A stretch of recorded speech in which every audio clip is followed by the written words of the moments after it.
नमस्ते मंडळी, तर मी मोनाली. रँडमली तुमच्या समोर जर व्हिडिओ आला असेल तर कृपया तो स्किप करू नका, पूर्ण पहा, कारण विषयच तसा आहे. चूक एकदा होते ठीक आहे, दोनदा होते ठीक आहे, परंतु वारंवार जर त्यात चुका घडत असतील तर मात्र विषय फार अवघड आहे. यापूर्वी कितीतरी भोंदूबाबांचं पितळ उघडं पडलेलं आहे आणि त्या भोंदूबाबांना अगदी चांगल्या घरातील महिला बळी पडलेल्या आहेत. म्हणजे त्या त्याच्यात न कळतपणे सापडलेल्या आहेत आणि तिथून बाहेर पडायचं तिलाच जमतं असं नाही. ही घटना आहे ओडिसातील 29 वर्षीय अभिषेक मिश्रा या मुलाची. IIT रुडकीमधून स्वतःचं शिक्षण पूर्ण करतो, चांगल्या प्रकारचा जॉब होता, चांगल्या पोस्टवरती होता. तो स्किप करून अध्यात्माच्या क्षेत्रात हे महाराज पदार्पण करतात. बरं, तेथे गेल्यानंतरनं सोशल मीडियाचा वापर कसा करायचा, तेथे व्हायरल कसं व्हायचं हे पण यांना चांगलंच माहिती होतं.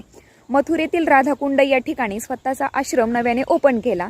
तेथे आश्रम ओपन केल्यानंतरनं गीतेचे आणि अध्यात्माविषयी काही धडे ऑनलाईन सुरू केले आणि ऑफलाईन सुद्धा त्या आश्रमामध्ये धडे द्यायला सुरुवात केली. बरं, ऑफलाईन धडे देण्यात कोणाकोणाचा समावेश होता, म्हणजे कोणत्या महिलांना जास्त प्राधान्य दिलं जायचं, तर ज्या चांगल्या पदावरती कार्यरत आहेत, चांगल्या घरातील आहेत, म्हणजेच ज्यांच्याकडे भरभक्कम असा पैसा आहे. बाजू अध्यात्माची आहे, त्यामुळे लगेच कोणाच्या डोक्यात सहजासहजी येत नाही की येथेही काहीतरी फसवणूक होऊ शकते. बरं, हे सगळे क्लासेस झाल्यानंतरनं प्रसाद रूपी जे दूध दिलं जायचं तर त्या दुधामध्ये गुंगीचं औषध टाकायचा, त्या महिलांसोबत गैरवर्तन करून अश्लीलतेचे व्हिडिओ बनवायचा आणि नंतरनं तेच व्हिडिओ दाखवून त्यांना ब्लॅकमेल करायचा आणि लाखोंची मागणी करायचा. असं गेली कित्येक वर्ष चालत आलेलं होतं. कितीतरी मुलींनी स्वतः घाम गाळून कमवलेले पैसे स्वतःची इज्जत वाचावी म्हणून याच्या स्वाधीनही केले. परंतु आता त्याच्या जाळ्यात अशी मुलगी फसली होती ज्याच्यामुळे त्याचं बिंग फुटणार होतं. ही मुलगी होती छत्तीसगडची आणि तिचा स्वतःवरती विश्वास होता की आपल्याकडून असलं गैरकृत्य कधीच होणार नाही.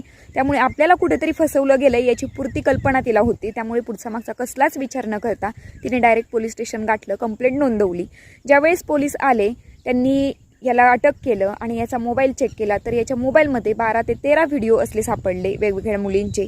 आणि पैसे घेऊन डिलीट केलेले व्हिडिओ किती होते त्याची त्यालाच माहिती. म्हणजे वेळ आली आहे कुठेतरी स्वतःला बदलायची.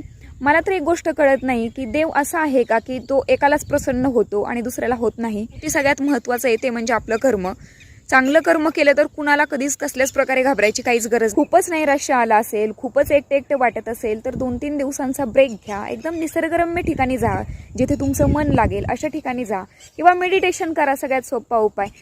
अध्यात्माच्या क्षेत्रात जायचंय तर कितीतरी भजन, कितीतरी चांगले चांगले सायलेंटली म्युझिक मोबाईलवरती आरामात आपल्याला मिळतात.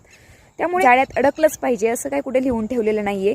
देवाने प्रत्येकाला मेंदू दिलेला आहे, प्रत्येकाला विचार करण्याची क्षमता दिलेली आहे. त्यामुळे कुठेही आपल्यासोबत काय काय होऊ शकतं गोष्टी होण्यापूर्वी याचा अंदाज आपण लावलेला केव्हाही चांगलंच.